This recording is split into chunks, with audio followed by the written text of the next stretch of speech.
Welcome back from lunch. I hope you enjoyed it. I think it was actually a really great lunch, and I've been around in the Nordic countries. I think Denmark is competitive in the lunch area, at least.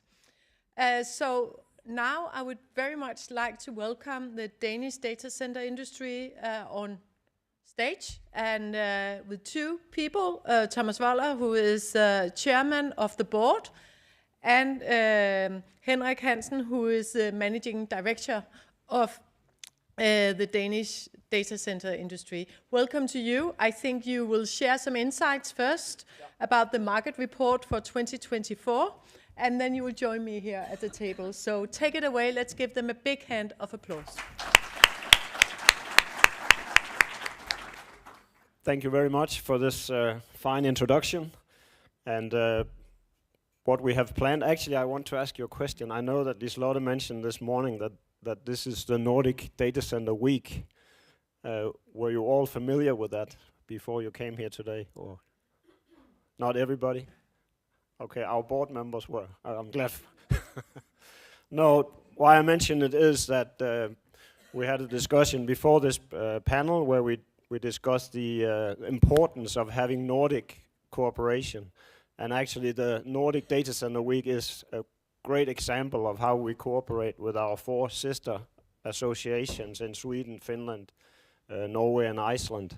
And that is just one of our shared activities. So we are doing a lot of different work, also in terms of more heavy stuff like regulations, AI and so on, where we try to see how can we as a Nordic region really be part of this competition and be able to attract interesting data, interesting companies to our area. So the Nordic cooperation is very important, and some of our partners are here also today in Copenhagen. Before we meet at the table with Liselotte, we just want to give you a few highlights from our own market report that comes out every year. And I will start just looking a few minutes from the outside, actually trying to put on the glasses of our customers, the customers of our industry, because in the end, those are the ones that we are gaining our business from. So if this works, it does. Okay, you can read it, can you? Yeah. And then we will zoom in a little bit on how does the investment situation look in Denmark. And then Thomas, our chairperson, not man, will go more into what are the effects of the developments also on design and how the landscape is evolving. And then we'll have a good discussion at the table. If I should make this really short about the key takeaways from our customers, that's very much about cloud strategy and AI, deployment of AI. And what we see, or our customers say to us when we do the research, is that they are looking very much into their cloud strategy. And what they are developing on is a more hybrid strategy, trying to see can we have a more flexible setup where we still will be in the cloud for some purposes, but we'll also move some of our load back to own premise. That own premise might be at a colo, and for some companies it might also be at their own location, but most of them will probably be in a colo setup. And that is due to the cost of cloud for one, but it's also due to the cloud login, that you don't want to be only dealing with one cloud provider. You need to have the flexibility and the ability to move around in different cloud settings. And then there are, as we also heard this morning, there are some information and data that you really want to handle yourself within your own facility. So that's one big area. The other one is the AI that we have talked about a lot this morning. And that is a big concern. Because how do you get going with this? We also talk very much the negative. Torbjørn at the table earlier today said that AI is not a sustainable tool because it takes up so much power.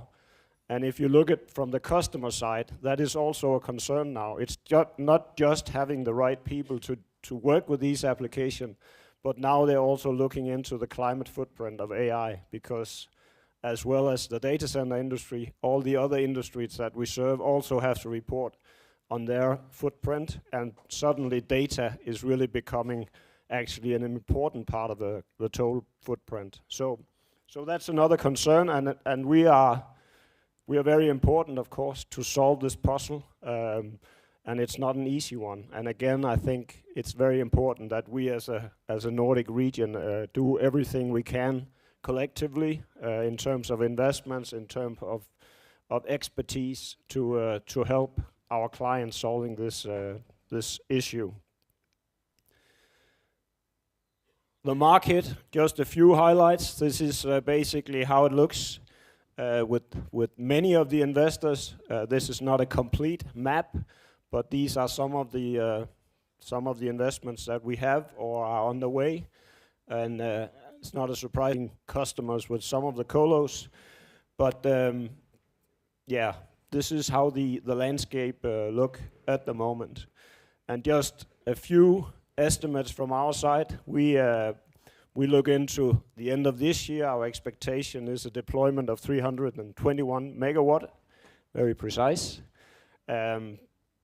Not so long ago, there were new predictions from the Energy Council around data centers power consumption within the next years, and that was very, very high numbers, up to 2,000 megawatts within a rather short span of years. We are also looking into and estimating a high growth rate. We might not, in our view, reach these numbers, but of course it also depends whether you look at operational capacity or we look at reserved capacity. But our expectation is that from 300 at the end of this year, we will move to above 600 within the next 3 years. So still, it's a very high growth rate, and it puts a lot of requirements on us as an industry. We'll get back to that at the discussion at the table. So I'll pass on the word to you, Thomas.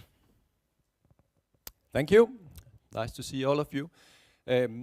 Yes, this is a report that is done every year from our Danish Data Center industry. What you see here is just a glimpse of the report. It's a quite significant report, so if anybody want to learn more about it, then reach out to Henrik and me afterwards. So before we join the table and get back to some of these topics here, there's a few takeaways we can mention here. Well, Denmark continues to be an attractive area. I think that's no surprise of any of you. The Nordic has been attractive for years, but I think any indicator points in the direction that we will see even more investments in Denmark. So it's a quite positive time right now, because a lot of these sustainability, land, fiber, renewable, a lot of these things is pointing in our direction. So we saw the map, which was quite occupied, and we are quite certain that we will see more names on the map moving forward. So when we look at the data center, some of the takeaway is if you compare to the European market, then some of what I just mentioned is pushing some of the developments against the north. In mainland Europe, there are some places which are basically occupied, out of power, abandoned data center. So I think we have some possibilities to offer to the greater landscape of data centers. On the long term, we will see there is a lot of Power to X projects announced in Denmark, and they occupy a massive amount of energy. But as we see it, I think from now on until 2030, I think the data centers will keep on growing, and hand in hand with Power to X projects, which is also coming. So it could be a battle on energy, or it most likely will in the future. But we see that Power to X is also one of these intensive industries. EU regulation, I think we'll get back to that. That's something the EED, which was implemented this year. is getting a bigger. We'll discuss that further when we move into the discussion. So, a last few takeaways here. If we look at the operators, the vacancy is historically low. I believe I saw a report that the European operator vacancy is 6%, compared to, I think, the year before the digit was 13 or 14% or something. So it's a historic low vacancy in the colo segment, which is calling for more investments, and this is something we see in the report also. Then you can read some of it. There is some AI we will discuss at the table also, and heat reuse is. We discussed heat reuse for many years. I think for most of the people in the industry, it's like a no-brainer that we reuse the heat. But those of you who have dived into the details of heat reuse, it's not always that easy. But I think we are removing a lot of the excuses not to do the heat reuse. So that's also something that plays a role. Then I just want to drop a word on this really, really nice and cool initiative, the Net Zero Innovation Hub. It is founded by these companies down here. It's a hub for innovation where companies want to get together, not just these companies, but basically everybody is encouraged to reach out to the Net Zero Innovation Hub to be part of some innovation. It's a fast-track innovation hub, so they want to make innovation projects that can be executed actually within a reasonable timeline, so with a high level of technology readiness. If you look at the members of the hub, you can see that it's actually competitors. So in the daily work, they might be competitors, but in the hub, they go together with the aim of decarbonizing the industry. Today at 4 o'clock, Alberto will give a speech on the Net Zero Innovation Hub. Don't miss that. It's a really interesting initiative. Then we will go to the table. Thank you. Please join me. Thomas, if you sit here, and Henrik, if you sit over here. Bit on that, Thomas. How will EU regulation impact the data center investments in Europe and the Nordics, you think? Well, I believe it's quite interesting. Earlier today, the EPI session, there was a question of how much impact the Energy Efficiency Directive have in our industry, and I believe it was like 54% of the audience put neutral. So 25% said that it's manageable to implement it. So what we see as an industry is that the Energy Efficiency Directive, which we as an industry have pushed hard to get the threshold as long down as possible. Right now it's 500 kilowatts, which in our belief is too high, but it's a good place to start. So it will, I think when we look at the announcement that has been made on data center recently in the Nordic, we actually start to see some circularity, heat reuse. So I'm very, very sure that it will have an impact. It's every operator which is already in business have done their strategy on how to fulfill these requirements and the reporting requirements that you see. So I'm quite sure it will have an impact, but I think we need to do a bit more work to get the attention into this area. And Henrik, how optimistic can we be on behalf of Denmark? I mean, electricity prices are a little bit lower maybe in Norway, and they have hydro. And can we compete? What do you expect? Yeah, the Danes are much nicer people, so maybe that we helps. can win someone on that. No, we are quite positive. I think there's enough operation for all of us in the Nordics, and I think that's also why we can work closely together, because there is a lot of business to everybody, and various purposes have various attractions. I mean, depending on what kind of load and what kind of environment you need to be in, sometimes Norway will be the favorite, sometimes Denmark will be, and sometimes it's Sweden. but I think it's very important actually to gather forces. We heard also from Rasmus from NVIDIA, we need really substantial investments. And I think if we can coordinate this at least at a Nordic level, maybe combined with huge EU investments also, we can move a lot further at a faster pace. So I'm optimistic. We see into a strong growth, both in the hyperscale deployment and also in colo development. Also, when that is taken into consideration, we also need, as an industry, to really be very focused on our responsibility for society. I heard Johan from AdNorth talk about it with their new venture in Varde, where they from the beginning really think about how to engage with the local community, how to be a strong partner in the energy system.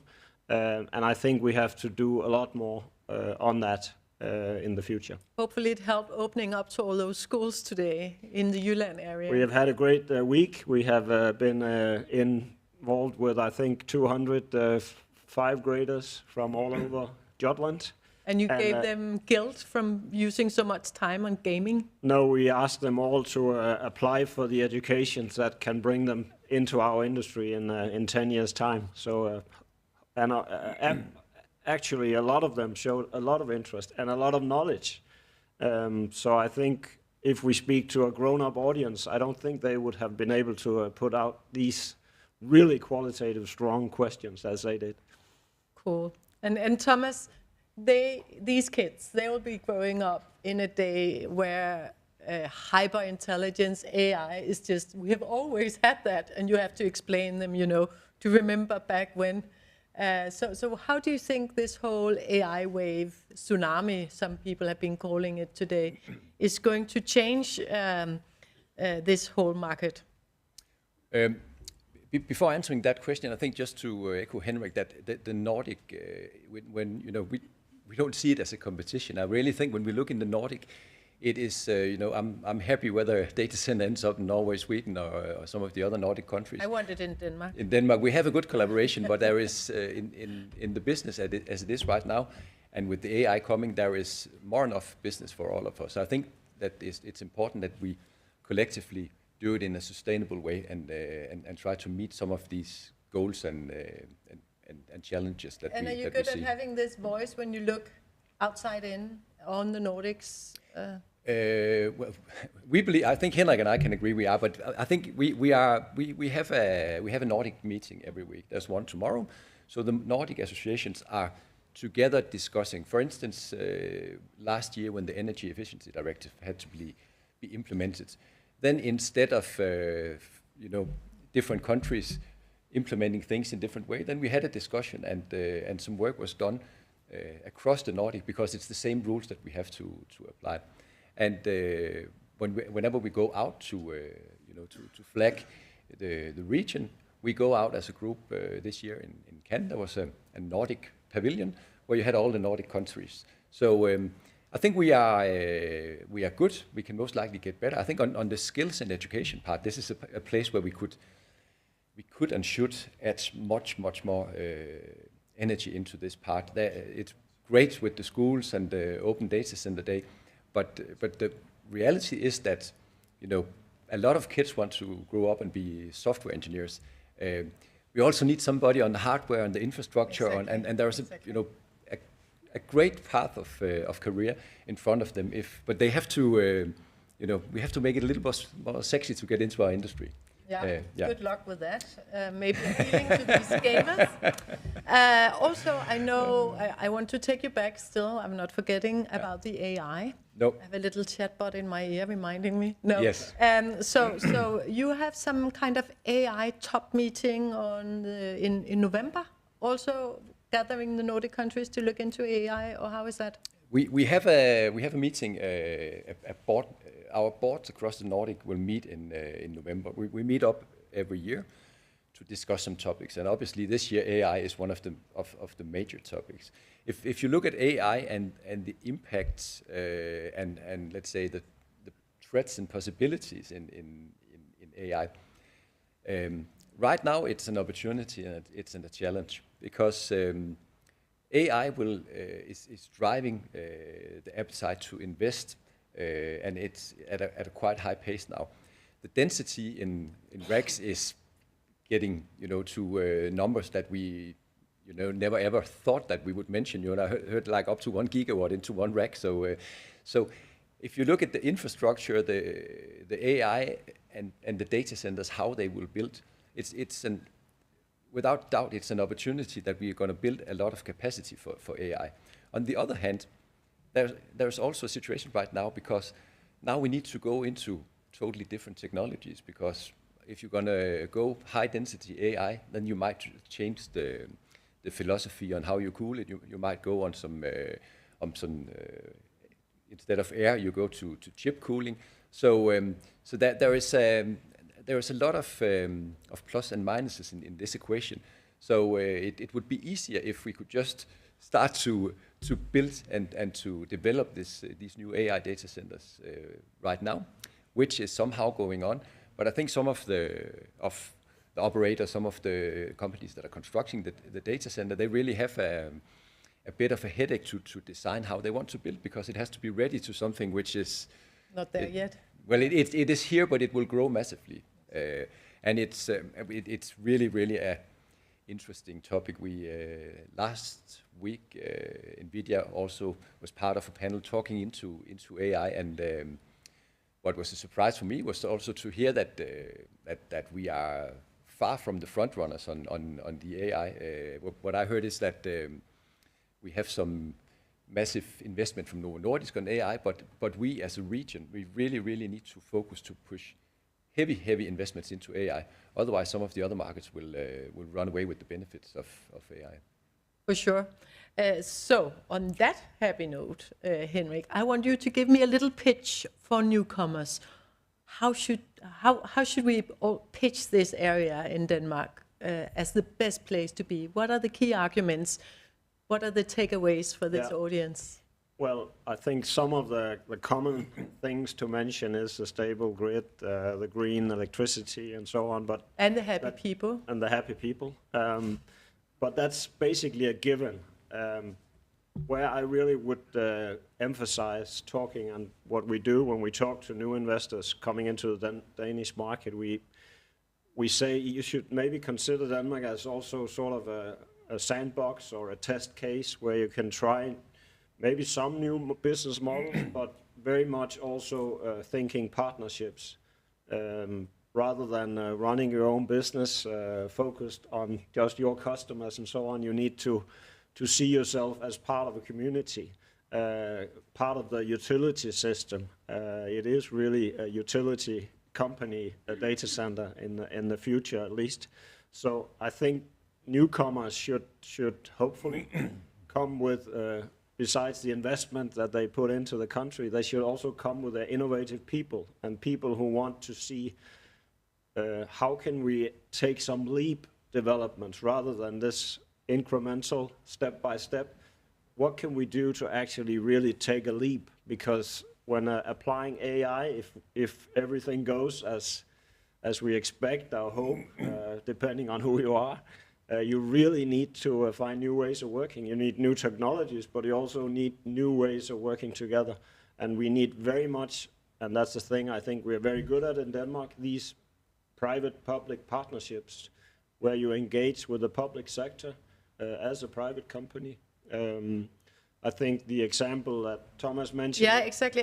The net zero hub, I think one thing you didn't mention, Henrik, is that we have a high level of trust. So here you have actually had competing companies coming together in order to be not a part of the problem, but a part of the solution. So that sounds like a very ambitious project, Thomas. It is an extremely ambitious project. And we, just to clarify also, the Danish Data Center industry is the branch association. The Net Zero Innovation Hub is its own organization. But it did start with years back. We had an idea to do some innovative test center.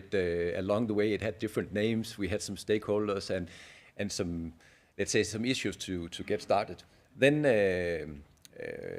1.5 years ago, or a little bit more than 1 year ago, it it succeeded in establishing this hub. So it was initiated by the Danish data center industry and some of these partners here.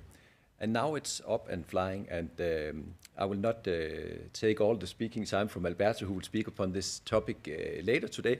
But what we see as an industry, as the Danish data center industry, we are very proud that an innovation hub has been established out of Denmark. It's a pan-European innovation hub, but we're proud of the fact that it has been established out of Denmark, and we also see a big possibility to utilize the opportunities. It's going to be all over Europe, but the fact is that it started out in Denmark, so we see a lot of opportunities.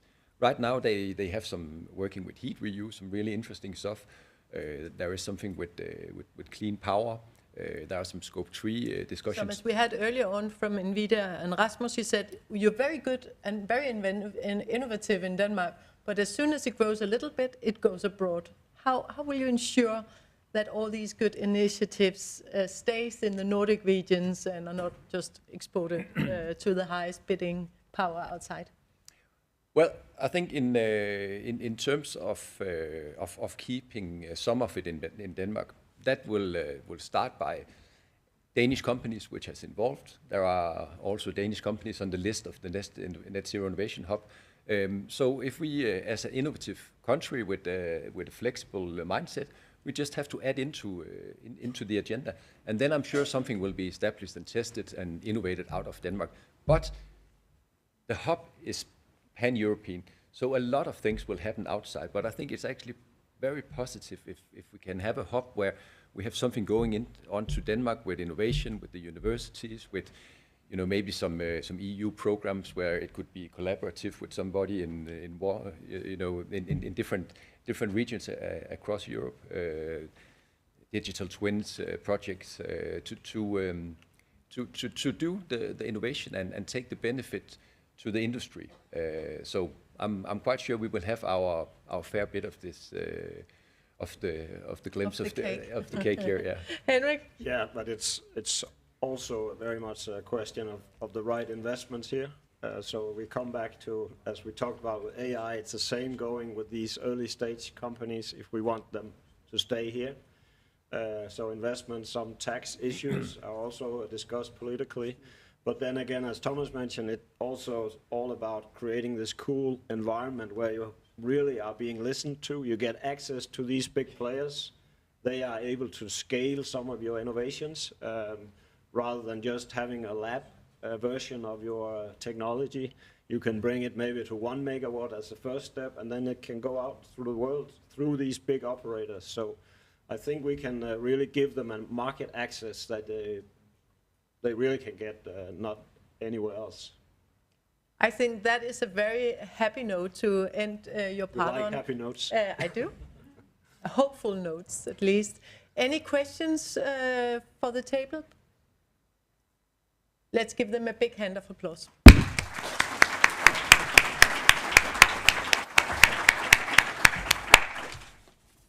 Super godt.